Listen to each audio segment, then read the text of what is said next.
কার্যক্রম চালু হলে উপকরণের অভাবে থমকে আছে চট্টগ্রামের থানাগুলো। পুলিশ কর্মকর্তারা বলছেন, তাদের কার্যক্রম মানবিক ও জনসম্পৃক্ত করার পাশাপাশি পেট্রোলিংও স্বাভাবিকভাবে চলছে। আর নাগরিক সমাজের প্রতিনিধিরা জানান, পুলিশের অভ্যন্তরীণ নিয়োগ, বদলি, পদোন্নতি এসব ক্ষেত্রে ঘুষ অর্থের ব্যবহার শূন্যের কোটায় না আনতে পারলে পুলিশিং কার্যক্রমে সংস্কার হবে না। প্রণবেশ চক্রবর্তীর প্রতিবেদন, ক্যামেরায় ছিলেন জহিরুল ইসলাম। চট্টগ্রাম নগরীর অন্যতম ব্যস্ত থানা কোতোয়ালি। এখনো হামলা, অগ্নিকাণ্ডের চিহ্ন থানার ভেতরকার কক্ষগুলো ও দেয়াল জুড়ে। নেই প্রয়োজনীয় আসবাবপত্র, ফার্নিচার। কয়েকটি চেয়ার, টেবিল ও কম্পিউটার আসলেও তাও প্রয়োজনের তুলনায় খুবই অপ্রতুল। কোতোয়ালি থানার মতো একই চিত্র অগ্নিকাণ্ড, হামলায় ক্ষতিগ্রস্ত নগরীর অন্যান্য থানাগুলোতেও।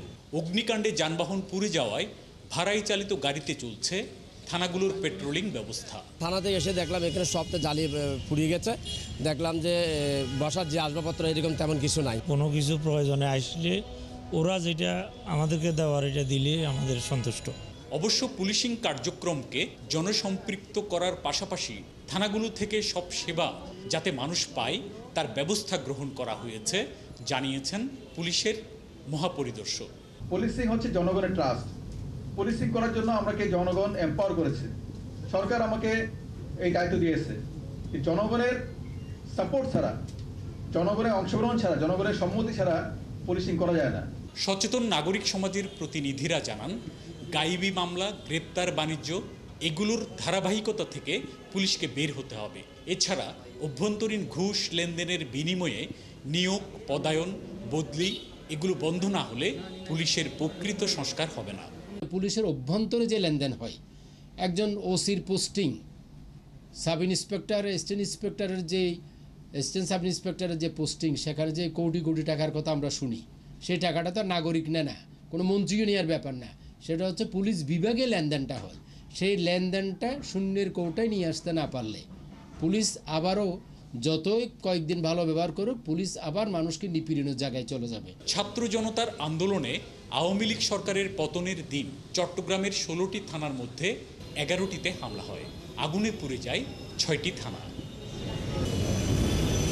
প্রণবেশ চক্রবর্তী, 71, চট্টগ্রাম।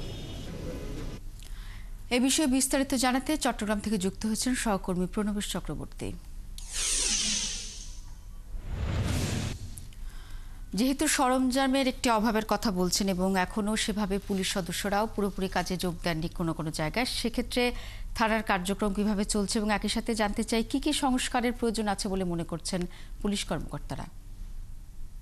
দেখুন, চট্টগ্রামে ছাত্র জনতার যখন আন্দোলন হয়েছিল, সরকার পতনের আন্দোলন, তো সেই সময় অনেকগুলো থানা চট্টগ্রাম মেট্রোপলিটন পুলিশের অধীনে মোট 16টি থানা রয়েছে।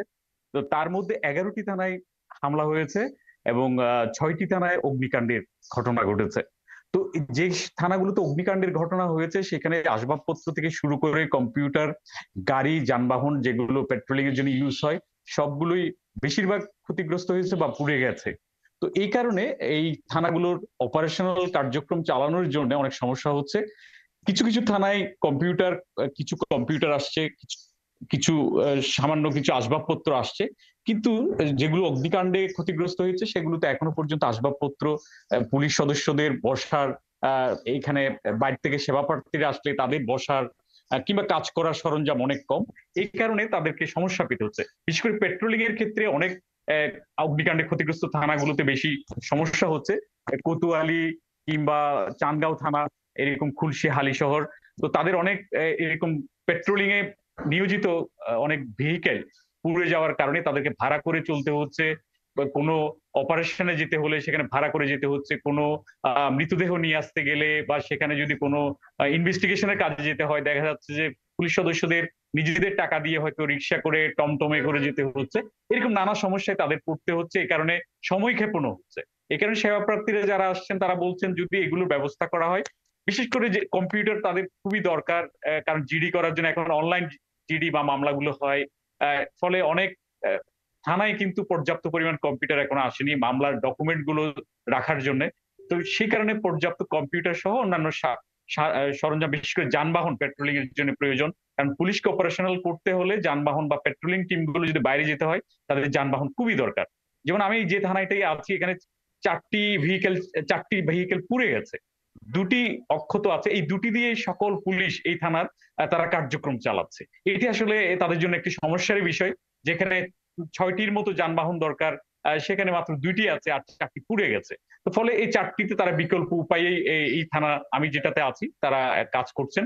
তো সব মিলিয়ে এগুলো যদি আসে তাহলে পুলিশ আরো তাদের নিজেদের কর্মক্ষমতা নিয়ে কাজ করতে পারবে বলে পুলিশ সদস্যরা মনে করছেন, এবং তারা তাদের সর্বোচ্চ দিয়ে সেবা প্রার্থী যারা আসবেন তাদের সেবা দিতে পারবেন বলে তারা মনে করছেন।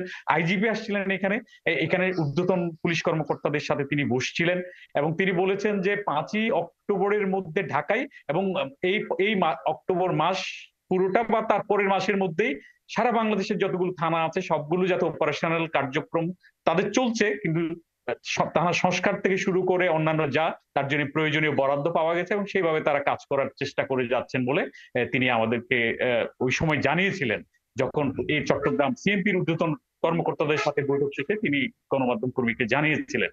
তো এই জায়গা থেকে বলা যায় আপনি বলছিলেন যে নানা রকম সমস্যা তো আছে, বিশেষ করে যেই এই মুহূর্তে সবচেয়ে বেশি যেটি অভাব সৃষ্টি হচ্ছে সরঞ্জাম, বিশেষ করে ভেহিকেল এবং কম্পিউটার সরঞ্জামের, এবং আপনি যে থানায় আছে সেই থানাও একই রকম সমস্যার সম্মুখীন। নিশ্চয়ই সময়ের সাথে সাথে সেটি ঘাটতি পূরণ করা হবে বলেই বিশ্বাস। আপনি থাকুন, আপনি খোঁজ খবর রাখুন।